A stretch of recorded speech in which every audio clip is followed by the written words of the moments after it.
मैं साथ ही माननीय शिल्पी सिंह जी से आग्रह करूंगा कि यह सभी के सम्मान हुआ है, लेकिन जो इस कार्यक्रम के आयोजक हैं जिन्होंने इस कार्यक्रम में मेहनत की है, सुशील गौर जी, मैं चाहूंगा एक पार्टी का पट्टा पहनाकर उनका सम्मान करें।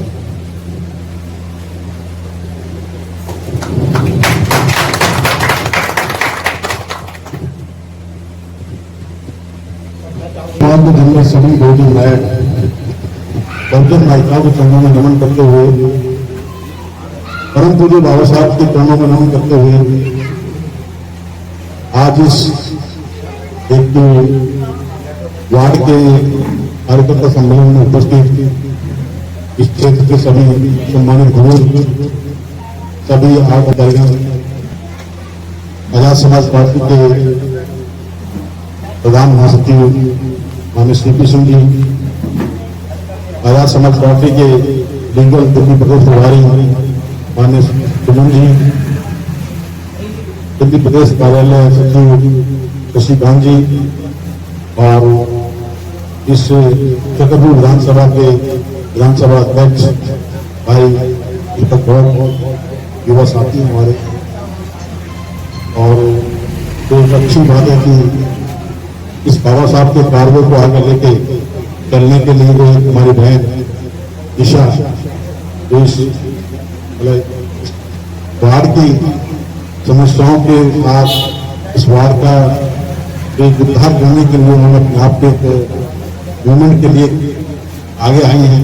मैं वास्तव में सपोर्ट करता हूँ कि वास्तव में वो बाबा साहब के एक मूवमेंट को आगे बढ़ाए। और दोनों बुजुर्ग माता बैठी है, उनको मैं नमन करता हूँ। साथियों, आज बड़ा हर्ष का है दिन है कि आज हमारे शिल्पी सिंह साहब ने बताया कि आज के दिन बाबा साहब को कानून मंत्री की उपाधि। देखिए, हम आज आपके बीच ये बात सही है कि हम आजाद समाज पार्टी के तहत आए। देखिए, आजाद समाज पार्टी बहुजन नर्सरी है। ये पार्टी के साथ साथ एक मिशन है, मूवमेंट है। ये मिशन है सावित्रीबाई फुले का, ये मिशन मूवमेंट है शेख फातिमा का, ये मिशन मूवमेंट है ज्योतिबा फुले। इस आजाद समाज पार्टी के सभी कार्यकर्ताओं के लिए पट्टा बनाया जाता है, उसके साथ एक संकल्प दिलाया जाता है जो हमारे महापुरुष हैं, जिन्होंने इस देश में विकासकारी व्यवस्था को स्थापित किया, जिन्होंने अपनी आरोग्य देके इस देश को एक बहुत खूबसूरत प्रबुद्ध भारत बनाने का एक ख्वाब देखा था। उस प्रबुद्ध भारत के निर्माण के लिए एक जिम्मेदारी थी। साथियों, आजाद समाज पार्टी का एक संकल्प है कि जो परम पूज्य बाबा साहब की जो एक सोच थी, महामना ज्योतिबा फुले की एक विचार था, उनकी एक विचारधारा था। क्योंकि हमारे पास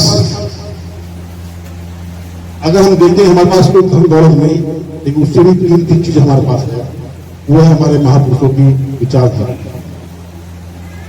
वही एक विचारधारा है जो इस देश को खूबसूरत बना सकती है।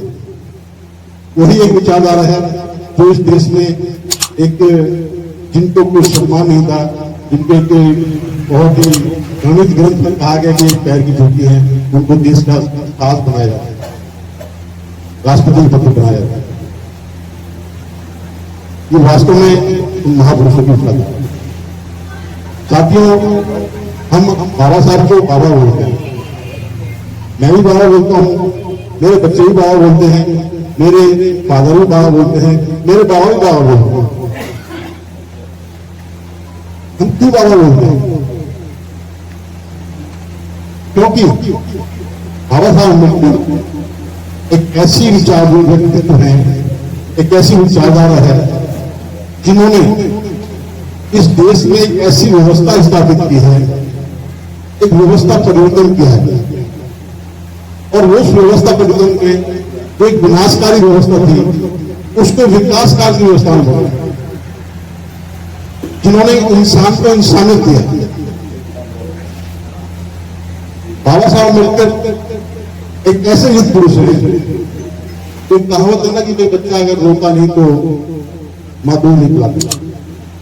इस बात को उन्होंने ध्वस्त किया, उन्होंने विनाशकारी हर व्यवस्था को ध्वस्त किया है। बाबा साहब अम्बेडकर हमारे समाज के वो मां हैं जिन्होंने कभी बच्चे के रोने का इंतजार नहीं किया, बल्कि एक व्यवस्था की।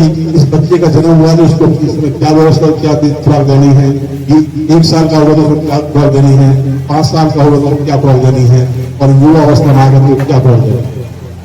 और दौर देखिए, युवा अवस्था के बाद जब रिटायर हो जाएगा, वृद्ध अवस्था में आएगा, एक पेंशन की व्यवस्था भी दी कि इनका जीवन कैसे व्यतीत हो। आज इस देश में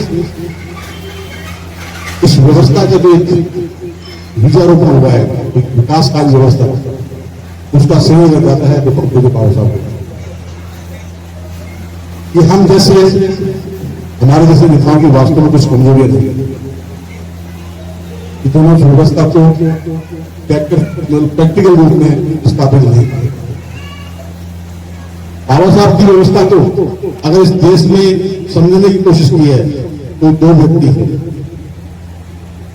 एक व्यक्ति था जिसने प्रॉब्लम ऑफ रूपीज किताब पढ़ी, अमर्त्य सेन, और दुनिया का नोबेल प्राइज दे दिया, दुनिया का नोबेल प्राइज दे। दूसरे व्यक्ति है माननीय काशीराम साहब, जिन्होंने केवल एक बुक पढ़ी, जाति का विनाश, एनालिसिस ऑफ कास्ट। सिर्फ एक किताब को पढ़ते ही देश में राजनीतिक क्रांति आती है। आपके सामने है साथियों, ये सच्चाई है कि अभी हम सबने बाबा साहब का फोटो ही देखते हैं। लेकिन हम बाबा साहब के फोटो को देखते हैं, इंजीनियर, डॉक्टर, मास्टर, वकील, बैरिस्टर, मंत्री, ऑफिसर, सब कुछ बन गया। जो बाबा साहब ने इसको खिलाना दिया है, तो वो लिखते गए हैं, उसको हिम्मत रखी नहीं किया। 2 व्यक्तियों ने किया, दोनों एक नोबेल प्राइज देगा दुनिया का, और एक ने देश में व्यवस्था स्थापित कर दी। कोई कमी हमारी, बाबा साहब ने तो ऐसी व्यवस्था दी है, हम आज भी समस्याओं सुनते हैं, लेकिन उन्होंने एक ऐसी व्यवस्था दी है संवैधानिक रूप से कि समस्या उत्पन्न ही ना हो। संवैधानिक रूप से अगर हम सरकार बनाते हैं, सरकार का गठन करते हैं, सरकार को हम किस लिए बनाते हैं, हम अपना प्रतिनिधि किस लिए चुनते हैं, चाहे वो वार्ड का पार्षद हो, विधानसभा का विधायक हो, लोकसभा का MP हो, वो इसलिए चुनते हैं कि उनके नैतिक जिम्मेदारी का पार्ट है कि आम देश के आम नागरिक को उसको अच्छी शिक्षा की व्यवस्था करे, अच्छे स्वास्थ्य की व्यवस्था करे, उसके जीवन यापन की बेहतर, उसको पर्यावरण की व्यवस्था करे। ये उसकी जिम्मेदारी है और ये हमारा हक है। इस व्यवस्था को स्थापित किया, लेकिन कहीं ना कहीं हम शिक्षा की वजह से उस व्यवस्था को स्थापित करने में नाकाम रहे। 2007 में उत्तर प्रदेश में 4 बार ऐसी व्यवस्था स्थापित हुई है। आपको शिक्षा का भी मॉडल मिलेगा। पड़ोस में आपको गौतम बुद्ध विश्वविद्यालय है, वो विश्वविद्यालय इसलिए बनाया था कि कभी एक समय था जब भारत को सोने की चिड़िया कहते थे, नालंदा विश्वविद्यालय था, उस समय भारत सोने की चिड़िया कहता था। ऐसे ही सपना माननीय काशीराम साहब ने देखा, जो बराबर ने गौतम बुद्ध विश्वविद्यालय बनाया कि दुनिया से लोग यहां पढ़ने आएंगे। लेकिन फिर पीछे एक रुकावट आई और आज उस विश्वविद्यालय को फिर एक छीन व्यवस्था।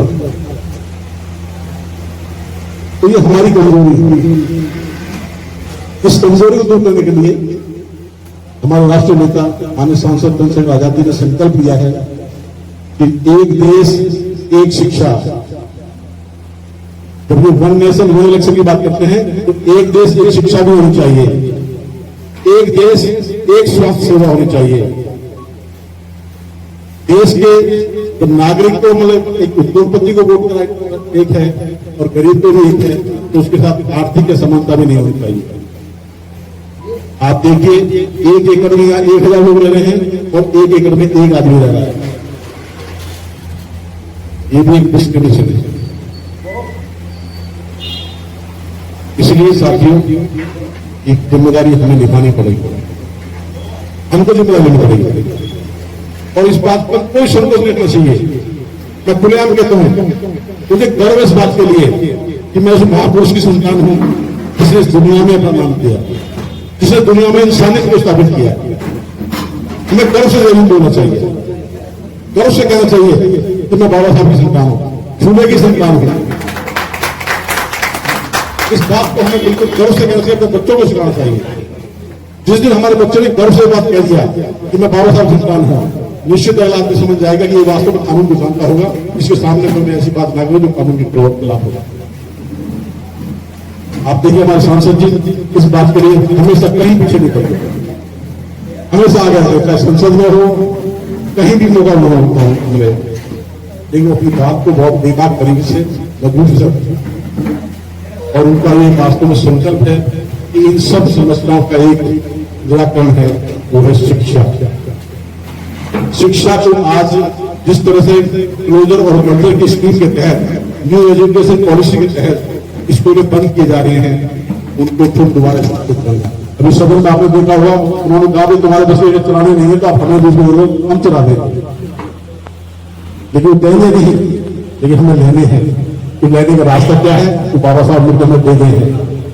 लेने का रास्ता बहुत आसान है, कोई किसी तरह की हिंसा करने की आवश्यकता नहीं है, बहुत आसान सा तरीका बाबा साहब ने कर देंगे हमें, वो है हमारा मत का अधिकार। आज हम अपने हुक्मरान का चुनाव कैसे करते हैं? मत के द्वारा। उसमें कोई किसी में दबाव नहीं आ सकता। बस सब इतनी है कि हमको अपनी जानकारी होनी चाहिए कि हम अपने मत का अधिकार करें या मत का दान करें। देखिए दो शब्दों में बड़ा फर्क है।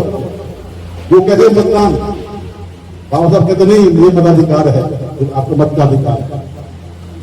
आप अपने अधिकार को वहां इस्तेमाल करिए, उसके लिए इस्तेमाल करिए जो आपके सुख दुख को साझा करता हो, आपके उज्जवल भविष्य की बात करता है। लेकिन वहां भी हम कहीं ना कहीं थोड़ी चुप कर जाते हैं कि हम उसको मतदान ना रहे, किसी को नहीं करेंगे। आज हम देखते हैं कि कोई आएगा हमारा उद्धार करेगा, हमारी बात को खोल करेगा, नहीं। अगर बुद्ध को सिद्धार्थ गौतम को अगर निकाला, देश निकाला नहीं होता तो बुद्ध नहीं बनते, लेकिन वो स्वीकार किया तो कभी बुद्ध बने। आपको हर चुनौती को स्वीकार करना होगा। बाबा साहब के जीवन में सारी चुनौतियों को स्वीकार किया और जिन लोगों ने बाबा साहब की हत्या करने की कोशिश की उनके भी कल्याण की बात करें, उनका भी कभी कहीं कोई ऐसी की बात नहीं कही, उनके भी कल्याण की बात की कि भाई इसका भी उद्धार होगा, ये भी इंसानियत के लिए। हम सबकी नैतिक जिम्मेदारी है, हम सबका एक कर्तव्य बनता है कि अगर हम वास्तव में बाबा साहब लोग को मानते हैं, सोने को मानते हैं, अपने बहुतों महापुरुषों को मानते हैं, आश्रम साहब को मानते हैं, तो उनके बताए हुए रास्ते को पालन करें, अपने आचरण में उनके बताए हुए रास्ते को लें। हम अगर उनको मानते हैं तो मानने से पहले उनको जान छोड़ेंगे, अगर उनको जान लेंगे तो निश्चित हम मान लेंगे। साथियों, तुम्हें आप सबका बहुत बहुत आभार व्यक्त करता हूँ और सुशील जोशी का बहुत आभार व्यक्त करता हूँ कि उन्होंने वहां के क्षेत्र पे बहुत शॉर्ट नोटिस पे को बुलाया। आगरा से अनिल जी, अरे भाई ये आगरा से आएंगे। मैं सीपी सरकार से निवेदन दूंगा, सीपी सरकार को निवेदन दूंगा कि उनको पट्टा बना के सम्मान करें। साथियों में अपनी बात को इधर देखो, इधर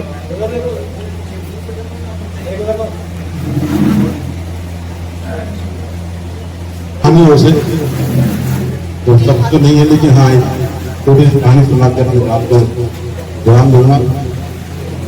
एक वन में एक ऋषि थे,